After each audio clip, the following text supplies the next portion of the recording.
Hello, thank you for stopping by and welcome to the world of guitar playing.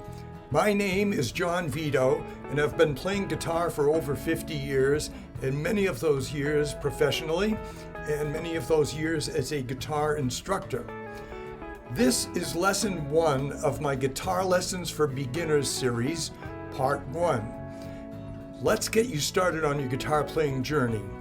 This lesson is going to cover the very first things you will need to learn in order to start playing guitar. So let's get going. There are 2 things we're going to learn today. We're going to learn how to hold the guitar, and then we're going to learn how to tune the guitar. So, holding the guitar. First of all, there are many styles of guitars. There's this style, acoustic guitars like the ones behind me, in different sizes and shapes of guitar. But the same rules apply to all of them. So what I suggest is on your first guitar, you learn to play it sitting down. If you're right-handed, you'll put the guitar on your right leg as close to the hip as possible. And for instance, this guitar balances very well, so you want the guitar to be fairly well balanced. If it's not, you always can put your arm here to hold the corner of the guitar, the upper corner, in place so that it doesn't go like that. So that's the first thing. Second is, you don't want to be like this. You want to have good posture so that your back is fairly straight, your arms are relaxed. You need to be relaxed to learn to play guitar. Now, if you notice, the neck of the guitar isn't totally horizontal, it's resting like this. I suggest that because when you play guitar, your left hand, if you're right-handed, does all the work on this end of the guitar, finding the notes, fretting the notes, like that. If the neck is up, it's better than if the neck is down. So you want it kind of like this, where it's going slightly uphill, and the headstock, which is this end of the guitar, is elevated a bit so that your elbow is in a good position, so your left arm can easily work up and down the fretboard. So you don't want to be holding the guitar up with this hand either. If it's heavy on this end and it wants to go down, you probably should be putting more effort into holding it up here. Now, this applies for acoustic guitars also. They tend to balance well on the leg like this one does. And another thing is, you want your leg down here to be fairly horizontal with the floor, and your foot rest firmly on the floor or a slight platform to elevate it if you need. That's very important because the angle of the guitar, especially for beginners, will help you get good technique and good posture. So that's the way to start. Get those arms and the guitar in the right place, get the leg right, and make it comfortable. Now the guitar, a lot of guitar players, when they start, because they have to learn all these fingerings down here, they want to look at them, so they go like this with the guitar and tilt it so they can see. And if you look at me, my body is contorted all over the place to do that. Do not let the guitar slide down like that. Keep it as vertical, as up and down as you can. And then you're going to have to look around the corner like that, but go back to being vertical in your posture so that you're not stressing your back, your arms, and things like that as you play.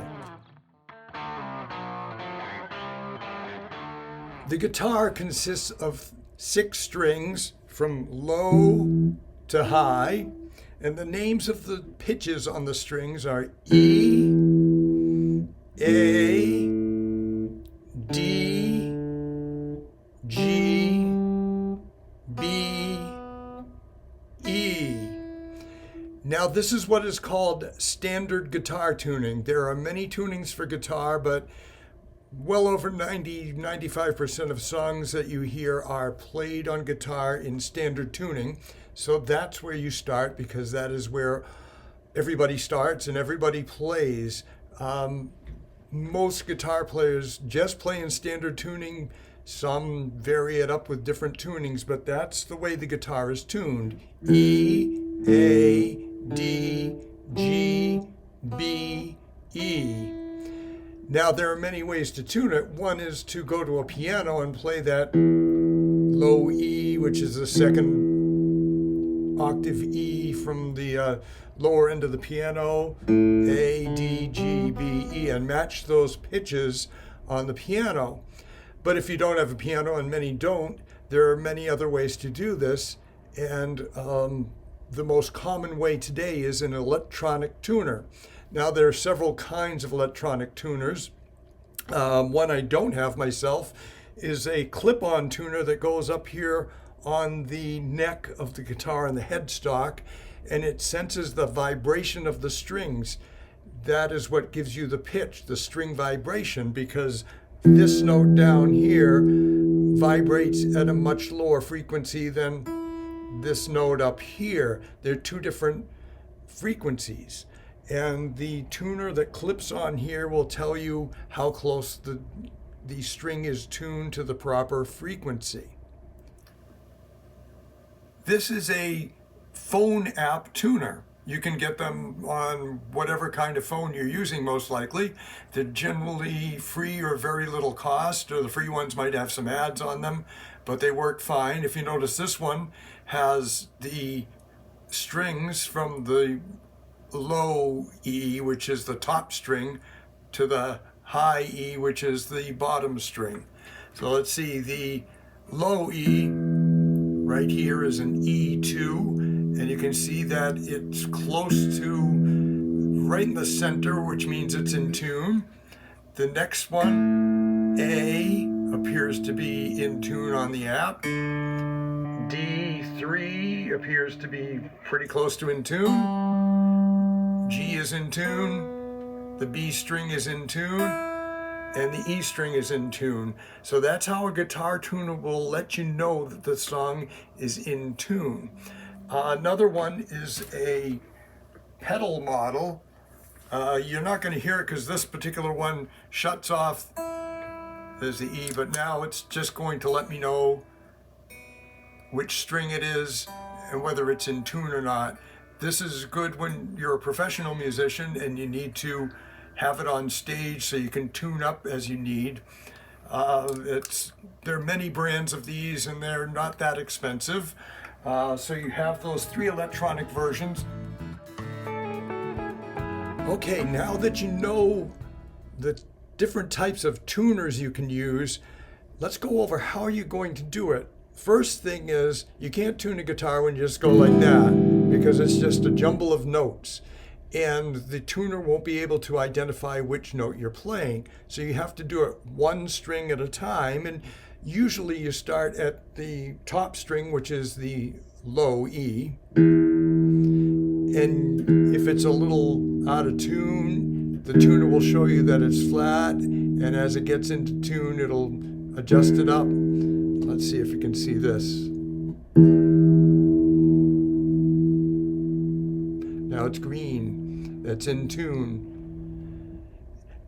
And you do one string at a time, then you go to the A string and tune that one. Now sometimes if you're using a pick, which is probably a good idea because it's precise, that's the A string, then D, let's say it's out of tune. You adjust it up to the pitch you want, and the G string, the B string, and the E string. And you can use the tuner visually to see that it's getting into tune. So again, it's E, A, D, G, B, E.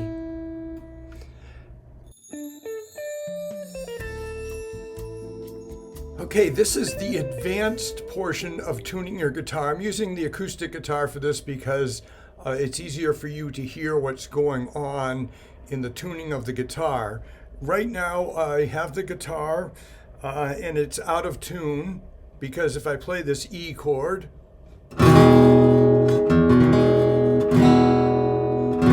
there's something wrong with it. How do we know what's wrong with it? Because we just know there's a note in there that's really out of tune. Now the guitar is made up with the frets of having a system. The system for tuning is this E string, the low E, and the A string are a fourth apart, which doesn't matter at this point. But if you take your finger and you put it on the 5th fret of the E string, that is an A note. So if you play the 2 strings together, this is the 2-string method, A, you hear that they sound the same. Then you can put your finger on the 5th fret of the A string, the 2nd string from the top, and that will be a D note, which is the 3rd string. Now you can hear that it's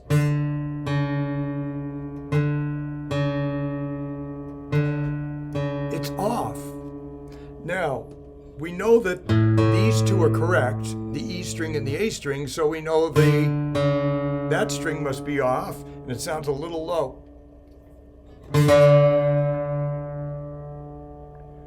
That's in tune. And how you can tell is by hearing the vibration that's created by the dissonance between the 2 notes. It goes like that.